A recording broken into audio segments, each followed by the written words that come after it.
of 5 projects? Yes. Have I decided to start another project because I'm just very excited about it? Also yes. So my husband and I are getting very involved in this SCA, or the Society for Creative Anachronisms.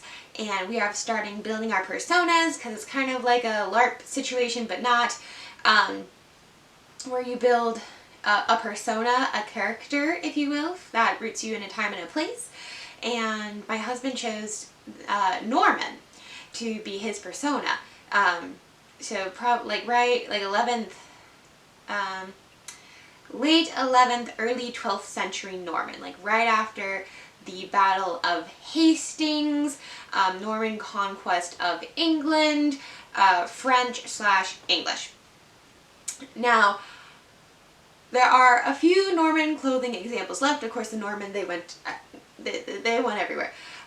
So there's lots of different pockets of the Normans. And one of the garments that's left over from the Normans, it's not from France or England, it is actually from Sicily, and it is this garment. Look how beautiful that is. This tunic is believed to have been worn by Roger II of Sicily for his coronation, and this garment is believed to have been made around 1133 to 1134. Currently, this piece is held in the Imperial Treasury Vienna in Vienna, Austria. At this time, Sicily was a Norman kingdom. Roger I, Roger II's father, was a French knight who came to Sicily.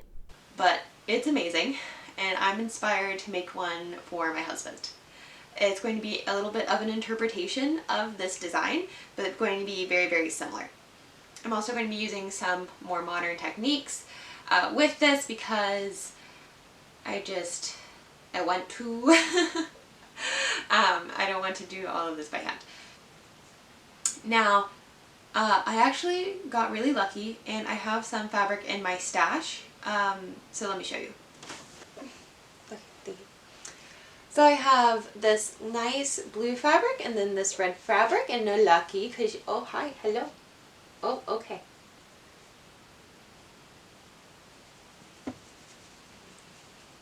She like wants to play and be petted, and she can't decide which one needs to happen first. Oh, all of them, I see. Okay. So while the tunic is blue and then red for trim, and some people would say it's like was a purple and then it has faded, but I'm going to be using the red for the body of the tunic and then the blue for the trim, this teal here. And then we're going to do gold embroidery on this. I'm really excited. I think it's going to look amazing. Because I've had this fabric in my stash forever, I have zero idea about what the fiber content is. Of course, the original coronation tunic of Roger II is made out of silk, of course. Now, I believe that this fabric has a silk look to it, like it's trying to be silk. I did a burn test to see if I could determine exactly what the fiber makeup of this might be, but my results were a bit inconclusive. I even got out my Bernadette Banner Make So Men book to try to help me figure this out, and well, I was still kind of confused. I called a friend over, had her look at it, did another burn test. We still couldn't quite make it out. So I think that this fabric is a blend that might contain some silk-ish things, but it's probably mostly polyester. So the construction of the tunic is a quote-unquote T-tunic. So it has a rectangular body and then triangular gores that are set in at the sides. This is the way that just about every single tunic in Northern Europe was made in the early Middle Ages. When you get to about the 1300s, you start to see a gore in the middle. But earlier, you only see gores at the sides, and the top of the gore, the top of the triangle, will be at the waist. Now, because this is a fancier tunic, it will be a little bit longer than a normal working person's tunic. So I took the measure from my husband's shoulder to kind of below his knee. So it not quite mid-calf, but just a little bit shorter than that, and that is going to be the length of my tunic. Then I took the measurement from his waist down to the same kind of point right below his knee, and then that's going to be the measurement for the center of my gore, so it has to correct length. And then the width of the triangle, I'm just using the width of the fabric that is already there. And then of course I am cutting out the little gusset right now, which is well, it's square, but you insert it like a diamond and it goes under the armpit.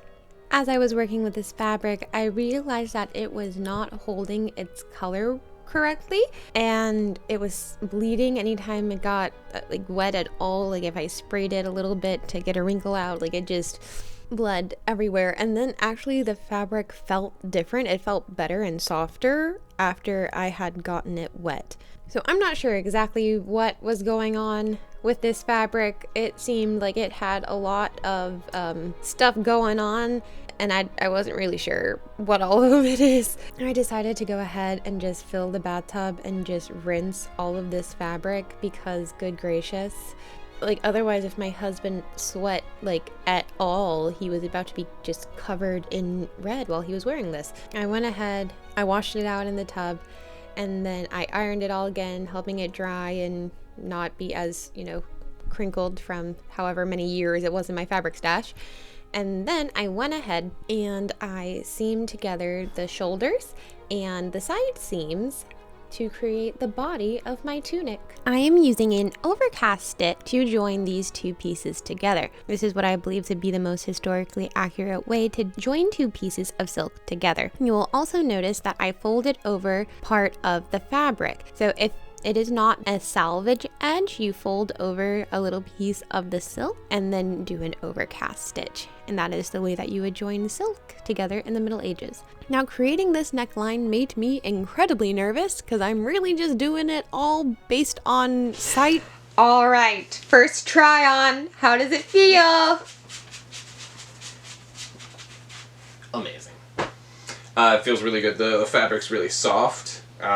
Which it wasn't before she washed it, so 10 out of 10. That was a whole thing. I didn't even record any of that. It was too... It looked like you murdered someone in the tub. Yeah. But she didn't. It was just a lot of red dye. A lot of red dye. But no, the shoulders fit really nicely. Once she hems up the collar and kind of rounds it out so that it's more neck-shaped and not a straight line, it'll be really good. It needs to be tight, though. I'm so worried about doing too much. Yeah, and it's supposed to have a cool little like tie bow thing, tie looking thing. Not a bow tie, but a ribbon, but kind of wrapped around the neck and coming down here. So that'll be cool. But yeah, I'm excited about it. Looks good, feels good. Ready to be king. In time, Stephen. In time.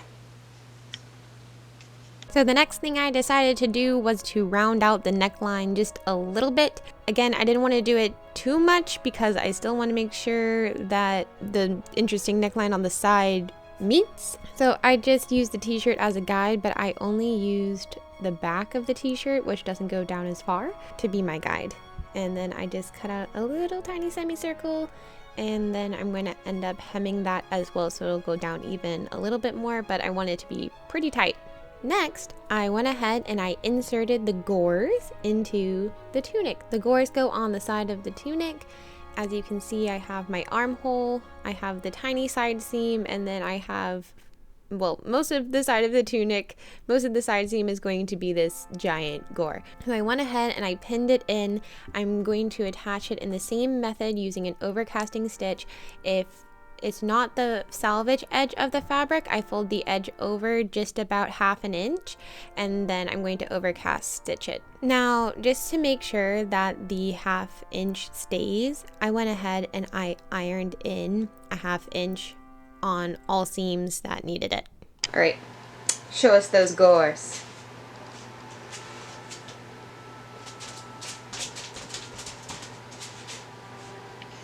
I then spent the better part of a day hand sewing the sleeves. Again, I was doing an overcast stitch after I had ironed down the non-salvage edges a 1/2 inch. And then I realized... So I spent a large part of the morning sewing this sleeve, hand stitching it together. And then I had my husband try it on. And it was like 4 inches too short. And I was like, how did this happen? Because I used his other tunic as a guide, and then I had him try on that tunic, and apparently the sleeves are really short on that one, and I was like, how did that happen? Maybe it got washed. Well, I know it definitely got washed, so maybe it shrunk when it got washed, or maybe it was just short to begin with and we just didn't really notice. I don't know. So anyway, I'm going to recut the sleeves and rewash them because I've been having to hand wash all of this because the fabric, it just like bleeds red. So yeah, let's cut out a couple new sleeves, drafted to a new pattern that I just took with his arm measurements that are going to be too long, and then I can hem, versus the other way, which was too short. There's not really anything I can do about that.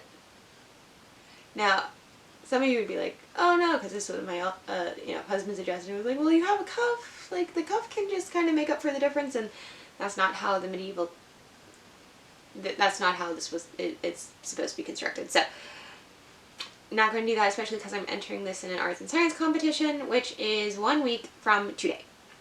It is Saturday, and it is next Saturday. So, I'm a little, like, stressed, because I was like, oh, I thought I had, like, a whole sleeve done, but I do not. I do have the body of the tunic done, so, like, that's something. And I have pretty much all the embroidery done, so that's also something, but there's going to be a lot of hand stitching in my future. Anyway, let's stop talking, because I need to get work done. I'm going to cut out the second sleeve, and then let's go wash them.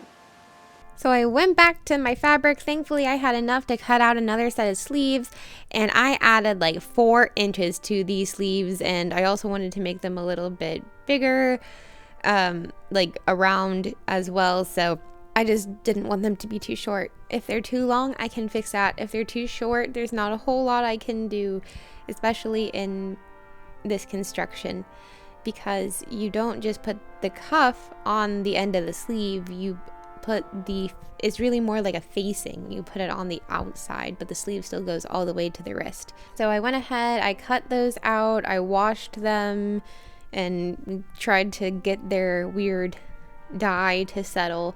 And then I ironed down the 1/2 inch because it's not a salvage edge, and pinned it together, and then I'm going to have to hand sew this all together again. And I am doing an overcast stitch still. Now, to keep me company, my friend Madeline came over and we had a little sewing day together. She was working on a 1930s outfit, and I am still hand sewing these sleeves forever. It feels like the sleeves go on forever. And then there is also the gusset. Now, the gusset goes under the armpit. It's in the armpit. It goes on the underside of the sleeves, and it provides movement for the sleeve if the sleeve is in a rectangular block construction. I am inserting my gusset here. I have a whole video about how the first time I ever inserted a gusset into a shift, I did it wrong and it wasn't good.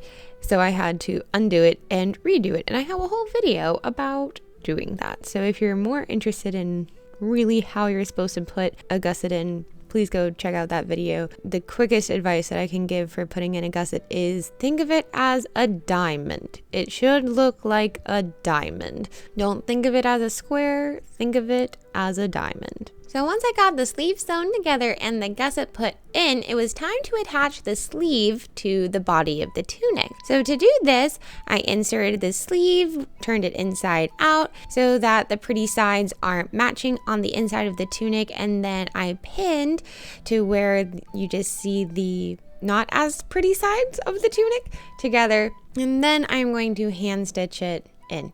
This is really the first fully hand-stitched garment that I have made. Well, I don't know if I can say that technically because the embroidery was machine done, but all of the construction is being done by hand. It is not touching a sewing machine. It is all completed with my hands, needle and thread, and a whip stitch. A lot of whip stitching. So many whip stitches were done in the creation of this garment. I don't know if I want to check and count. I definitely didn't count. I don't know if I'm never going to go back and count. I am excited to see this coming together. Now, of course, I am just sitting here sewing 2 sleeves together and then attaching them to the block of my tunic.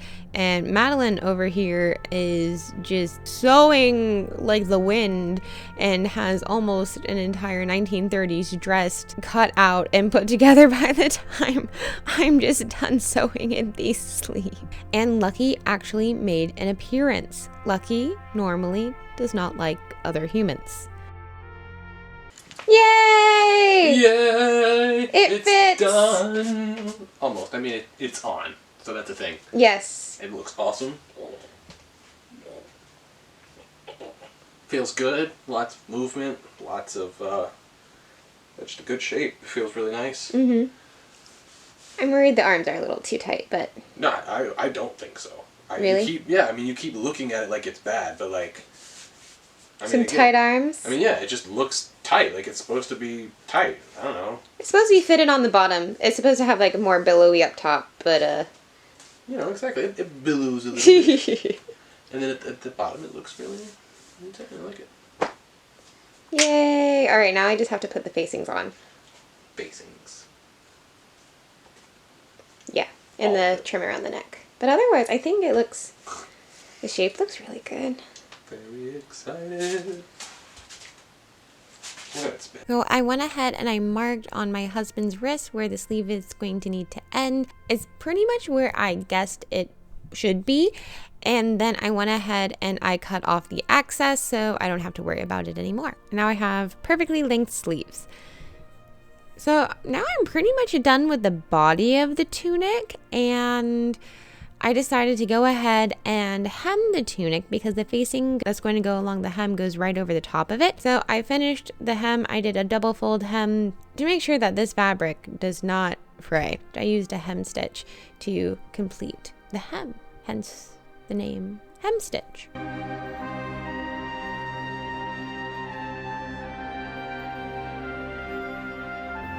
Then I turned my attention back to the neckline. So I had found this trim that kind of looked like it could have been woven and kind of looked like the trim that is most definitely woven that is on the neckline of the original. So I went ahead and I put one strip around the neckline thinking that would be okay. And then I thought, no, that's too skinny. It doesn't look right. So then I doubled up the trim, and with the trim doubled up, it actually is just about the same measurement as the museum says the woven trim is on the original. So I thought that was pretty cool. And then I attached this trim also using basically a hem stitch. I sewed one on, and then I went back and sewed the second one on. So as I was sewing this on, I was thinking about sewing it on like a hem stitch because I'm working it slightly on the diagonal. But looking at myself do it right now, I guess you could also classify that as a whip stitch or overstitch. So here comes the not so period part, but I do think that this is a reasonable thing to do because this garment was made by a workshop full of people, and guess what? I am one person. So I'm thinking of this embroidery machine as my workshop.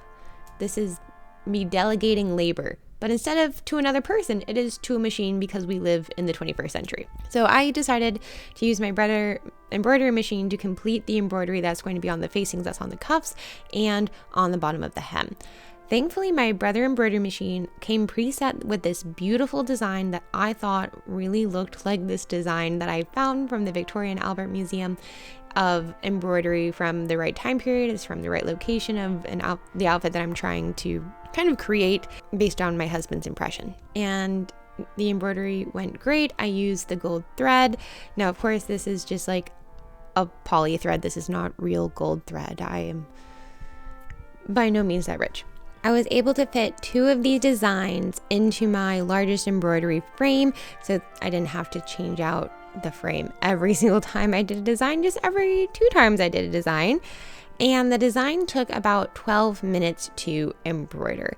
And at the end I went through and I counted, and I did about 16 of these designs.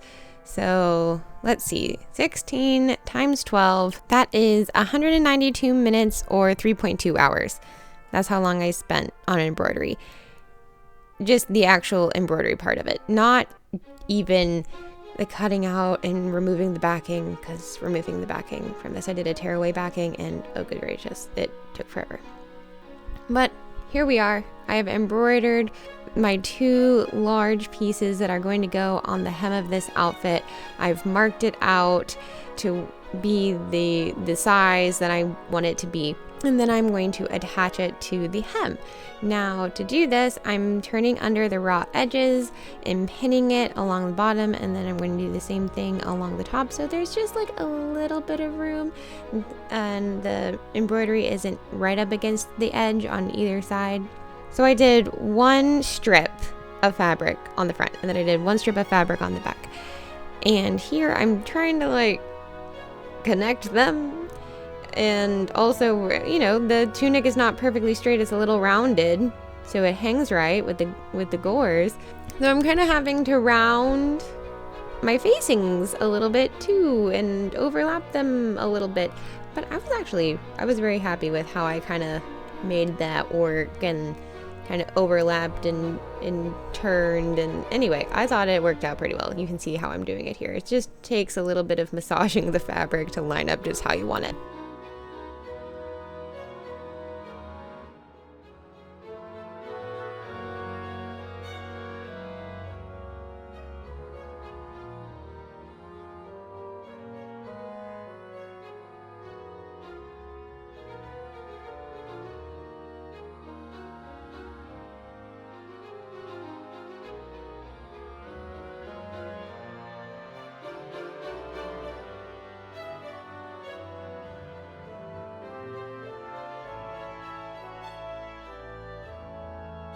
Once I had pinned on both rows of the facing and gotten it to lay correctly, it was then time to sew those facings onto the tunic itself. To do this, I used a hem stitch. I went all the way around the top and then I went all the way around the bottom.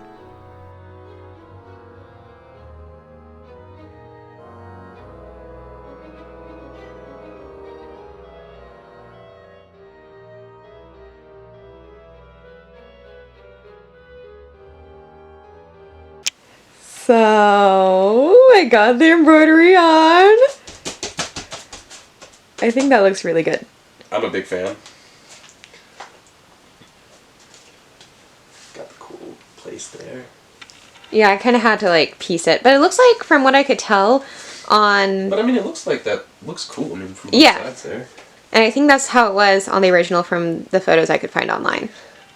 Now I just need arm thingies. I know, I'm working on the sleeves. Sleeves, that's what they're called. The arm thingies, Cuffs. the cuffs. That's what I was looking for. Alright, and then I have this brooch. Oh yeah. For the neckline. See how tight it is? Because I pulled it up here and I was like, okay. Exactly. So here's the brooch, and you're just kind of like going to pin it. You're just going to pin it, right? On the neckline. I don't have hands right now. Okay. Also, I can't see.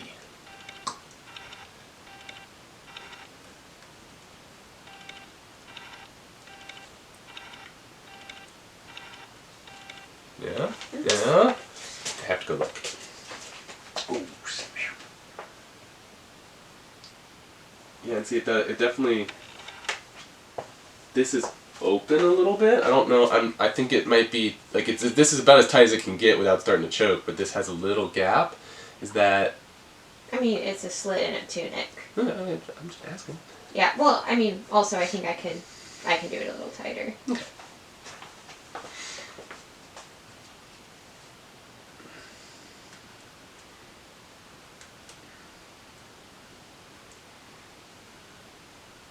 If this goes a little higher.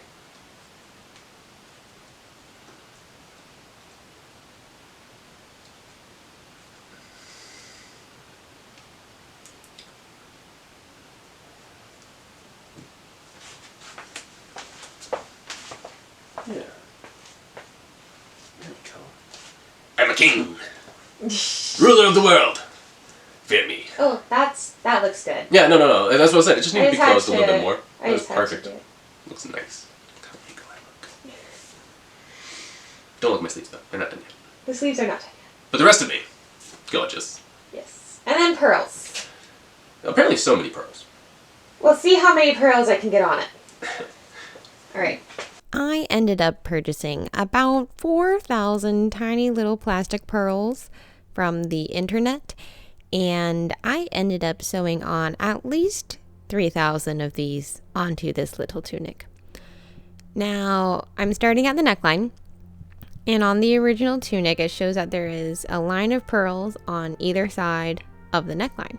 So originally, I thought that each of these pearls were individually sewn on. That I don't think is the case anymore. I found a source that said that these pearls were couched on, which means that you thread all of the pearls onto a string and then you stitch that string onto the garment. So I did that for the second half after I found that source, but that was already too late for sewing some of these pearls on individually, and that is really what took this tunic about, I don't know, like a year to finish. I finished the construction of it in several weeks, and then there were just so many pearls.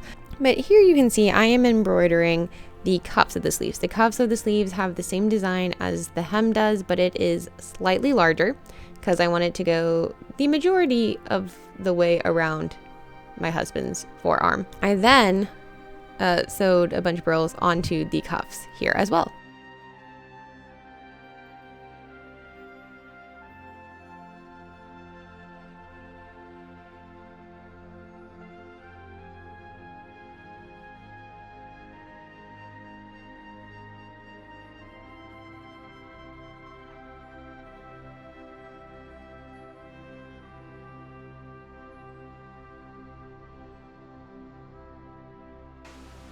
So today was the day that I was supposed to have the tunic done.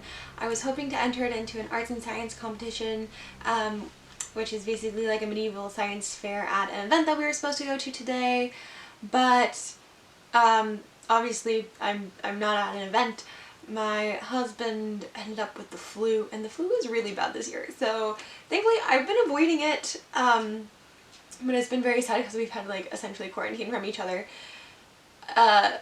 But since I have essentially, I've been exposed to him, I still live with him, I thought it was best not to go. And also I didn't quite get the project done to the level that I wanted it to before I enter it. So I could have gotten it done, but it like wouldn't have been my dream entry, if that makes any sense. Basically the beading slowed me down. Right now I'm working on beading the cuffs, and I am so far very happy with how it's looking. From all that I can tell, all the Normans really liked their little pearls. So I'm hoping to enter it into another competition coming up soon-ish. I don't know when. I'm very sad because I really wanted to enter it and start kind of building my repertoire there, but I guess it wasn't to be. But that doesn't mean I get to finish this and hopefully make it even better for next time. So I'm going to keep beading. It takes a really long time, I have found out.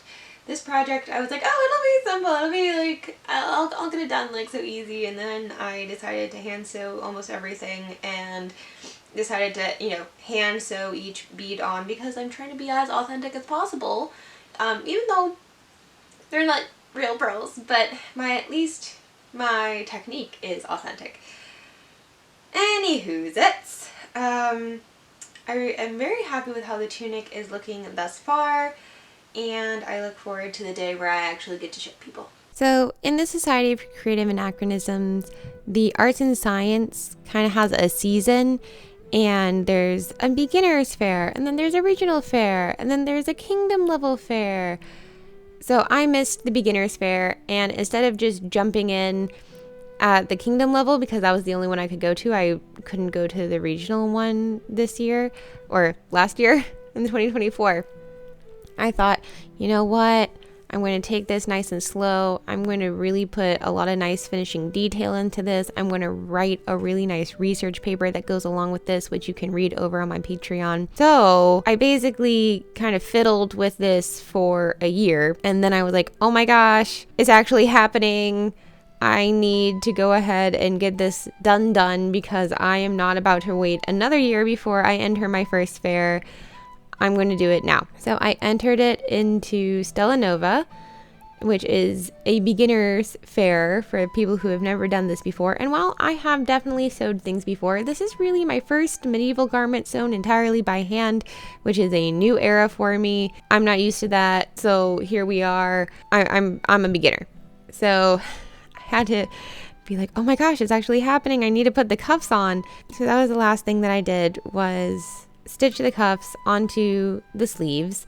And just like with the hem, I turned under the raw edges and then I secured the cuffs to the garment with a hem stitch. I also added even more beads to the hem. Here I am individually sewing on each bead, and Lucky is having to inspect each bead as well, which did take a little bit longer, but she is fantastic quality control. Also, it snowed and I immediately was like, oh my gosh, we got to take pictures of this in the snow, because this was my last thing that I had just finished, and I thought, how majestic would this look in the snow? It looks super majestic. I'm super happy with how it looks. Now I took it to 12th Night, which was the event that the Stella Nova Fair was at. This wonderful event was hosted by the Barony of Bryn Mawr, and here it is being judged, and I was really nervous, but it went really well. Erin, she got a 15. It's her first time out.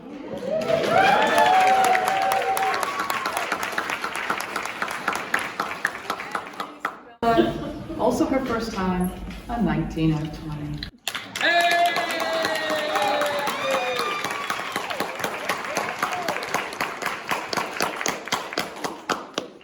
Some of these artisans and their path here in Meridies and in the SCA, and I look forward to seeing what they have to offer in the future. Thank you very much. So one of the things that I found most encouraging about this process is that you have your garment on display or your project on display, and then people from the populace come and give gifts or largesse, a little token that says thanks for sharing your art, and I really appreciate this, keep going. And I was so blessed to receive several of these that just made me feel really warm and fuzzy inside, because it wasn't just a couple of judges who thought this was really good. It was also people from the community encouraging me as well. My husband is now the Kingdom Bard. I'm going to put a vlog up about that and how that came to be in just a few weeks, so be on the lookout for that. But he has taken that role very seriously, as you can see, and here he is performing some tumbling tricks for the Barons of Bryn Mawr. We had such a great time at this event. It was a potluck feast, and then also we participated in this tradition called Tio de Nadal, which is a tradition where you have a Christmas log that you feed sweet treats throughout Advent, and then on Christmas, or about then, you hit it with a stick, and then it essentially poops out presents. There is also a song that you sing while you hit it, and the log gave me these beautiful pieces of lace. Thank you so much for watching. I really appreciate everybody who has encouraged me during this process. I am very happy with how this tunic did in its first ANS fair, and I'm planning on doing a few more things to it to make it even better, and then entering it into our midwinter Arts and Science Fair, so stay tuned.